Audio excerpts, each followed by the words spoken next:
Siapakah orang yang terlihat lusuh dan tidak waras ini? Mengapa fotonya ada di sebelah Dr. Albert Einstein yang hebat? Sebenarnya orang kotor ini adalah matematikawan hebat. Dr. Vasistha Narayan Singh. Di antara pencapaian-pencapaian dalam bidangnya, dia pernah menantang teori relativitasnya Dr. Albert Einstein. Bagaimana orang yang brilian ini menjalani hari-hari terakhir hidupnya? Sakit, kusut, tanpa tempat tinggal, kehilangan akal, dalam keadaan benar-benar tidak dikenali. Dr. Vasistha Narayan Singh, lahir pada tahun 1942, di Bihar, Patna, India. Pada tahun 1961 dia diterima di perguruan tinggi bergengsi. Setelah itu, dia menuju ke Universitas California, Berkeley, untuk belajar matematika dan mendapatkan gelar PhD-nya dari sana. Pada 1969 dia bergabung dengan NASA sebagai seorang profesor ilmuwan rekanan di Washington DC, Amerika Serikat. Pada 1972 dia kembali ke India dan bergabung sebagai seorang dosen di Institut Teknologi India atau IT, Kanpur. Beliau telah menantang teori relativitasnya Einstein, E sama dengan mc². Dia juga menantang teoremanya Gauss dalam matematika. Saat dia bekerja di NASA, 31 komputer mati sebelum peluncuran Apollo, pesawat ruang angkasa. Pada saat tersebut, ia mulai menghitung dengan pena dan pensil. Ketika komputer telah diperbaiki, perhitungannya dan perhitungan yang menggunakan komputer sama persis. Dia dijuluki sebagai orang yang otaknya bekerja lebih cepat daripada komputer. Bahkan saat hari-hari terakhirnya sebelum meninggal, salinan tulisan, buku, pena dan pensil tetap menjadi sahabatnya. Sebuah salinan tulisan dan pensil dibelikan untuknya setiap 4 hari sekali. Saat dia kembali dari Amerika dia membawa 10 kotak buku. Dr. Vasistha Narayan Singh telah berjuang melawan skizofrenia, penyakit mental, lebih dari 3 dekade. Tidak ada siapapun yang merawatnya, dia menderita sendirian. Istrinya menceraikannya karena penyakit dan perilaku tidak normalnya. Dia meninggal dalam keadaan tidak dikenal, dia meninggal pada tahun 2019. Jika dia mau, dia dapat tinggal di Amerika dan menjadi kaya serta terkenal. Tetapi, alih-alih melakukan hal tersebut, dia memilih kembali ke India dan mengajar para pemula, mahasiswa muda dalam bidang matematika. India gagal menghargai si jenius dan bakat sejati. Ini menyedihkan tetapi nyata. Para jenius hidup dalam kehidupan yang tersembunyi di India dan diabaikan oleh pemerintah dan kehormatan yang harusnya mereka dapat. Mereka tidak diperhatikan maupun dirawat. Para brilian di India meninggal dalam keadaan terlupakan. Para aktor dan para pemain kriket didewa-dewakan di India.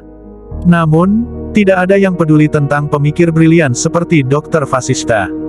India gagal mendorong bakat-bakat yang dimilikinya, gagal merawat dan memanfaatkan dengan baik. Hal seperti ini juga dapat kita jumpai di negeri kita sendiri, ya, Indonesia. Indonesia juga memiliki beberapa ilmuwan hebat, yang sulit mendapatkan apresiasi di negaranya, sehingga memilih untuk berkarir di luar negeri. Misalnya saja, Dr. Khairul Anwar, pencipta teknologi broadband. Dr. Khairul Anwar merupakan ilmuwan Indonesia yang berhasil menciptakan teknologi broadband yang menjadi cikal bakal 4G LTE. Teknologi ini sekarang sudah banyak dikembangkan dan dipakai di berbagai negara.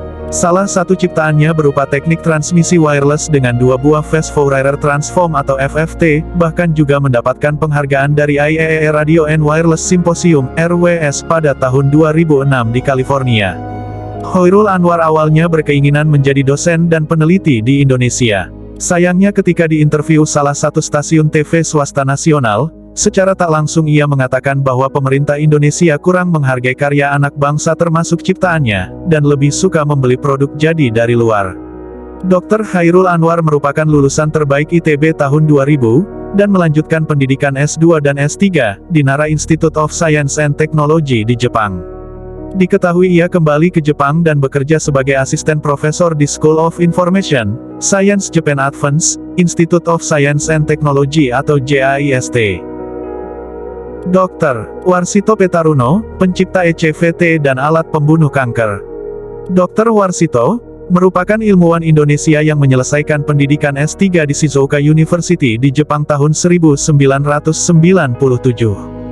Ia dikenal karena penemuannya berupa alat pembasmi kanker otak dan payudara, sekitar tahun 2010. Teknologi ciptaannya berbasis energi rendah yang dipadukan dengan teknologi terapi kanker.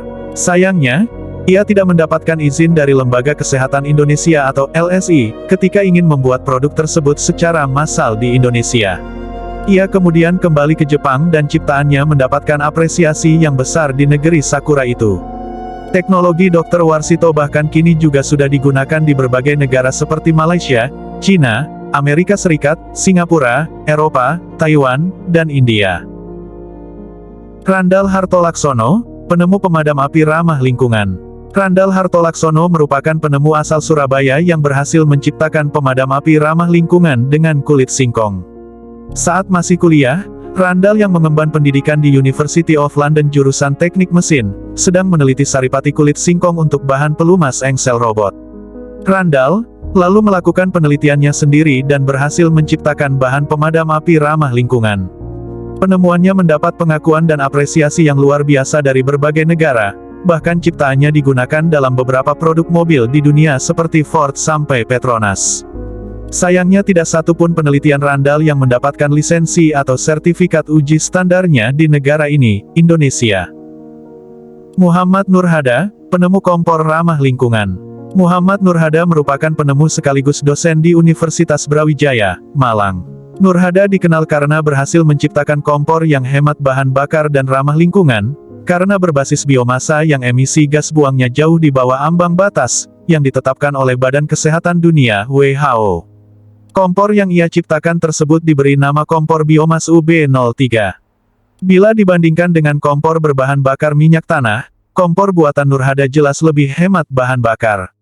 Selain itu kompor buatannya tidak menimbulkan asap seperti kompor dapur pada umumnya.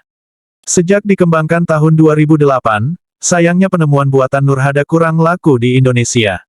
Bahkan sulit sekali menemukan satu pembeli dalam sebulan, lantaran banyak warga lokal yang suka menggunakan produk asing. Nurhada kemudian memasarkan penemuannya ke luar negeri. Siapa sangka penemuannya laku keras di India, Meksiko, Peru, Timor Leste, Kamboja sampai di benua Afrika. Bahkan produknya tersebut sudah diproduksi secara massal di Norwegia.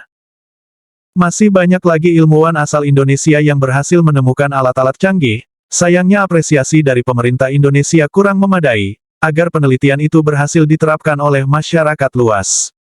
Nah, apakah alasan para ilmuwan Indonesia memilih untuk berkarir di luar negeri? Seorang entrepreneur Budi Raharjo memberikan setidaknya 5 alasan, mengapa ilmuwan Indonesia memilih untuk berkarir di luar negeri. 1. Infrastruktur pendukung penelitian lebih tersedia di luar negeri. Laboratorium, perangkat penelitian, referensi, yang ini sudah mulai oke di Indonesia dengan adanya internet, dan seterusnya, lebih banyak tersedia di luar negeri.